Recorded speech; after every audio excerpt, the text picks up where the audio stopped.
Kim, tila nainggit sa magjowang inayudahan. May mga request na hug at kiss. Say mo, Paulo.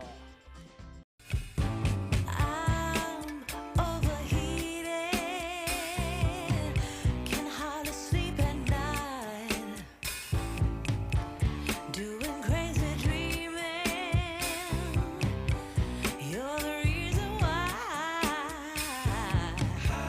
Hiding by the baby. Si Kim Chiu ang naatasang magbigay ng ayuda sa mga nagde-date na magjowa. Nabigyan naman ng justice ni Kim ang kanyang misyon. Katunayan, after niya magbigay ng ayuda sa mga magjowa, ay hinihingan pa niya ang mga ito na mag-kiss para patunay na magkarelasyon nga sila. Kinongratulate naman ang kapwa co-host ni Kim dahil sa job well done nito. Nagmamahalan kayo. Parang Pinalo. Gano'n na kayo katagal? going green. Ano naman ang message sa lahat ng mga nagmamahal-mahalan na walang before? Sana ituloy niyo po yan. Tama Berto lang. magmahalan dahil napakainit. Mainit na pagmamahalan. Naku, ito na 6,000 na. Game na game naman si Chinita Princess na nakikipagkulitan sa mga nagde-date na magjowa at panay na panay ang hiling ng dalaga na mag-kiss o kaya naman ay hug.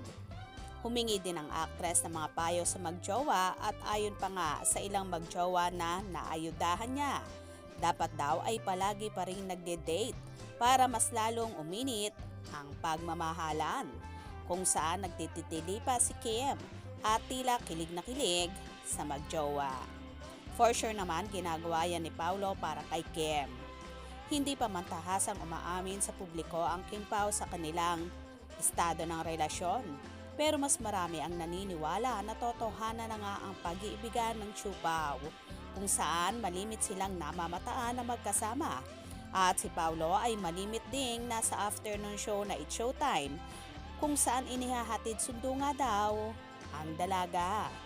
Ano naman kaya ang magiging reaksyon ni Paulo kay Kim na tila inggit na inggit sa magjowang nagdi-date at sinasabi pa ng actress na sana all. Paniguradong tawang-tawa naman si Paulo dito kay Kimi sa ginawang pag-aayuda sa magjowa. Huwag kang mag-alala, Kim, maraming hug at kiss ang ibibigay sa iyo palagi ng iyong one and only love na si Paulo. Kaya naman tumutok at huwag na huwag pahuhuli sa mga maiinit na kaganapan.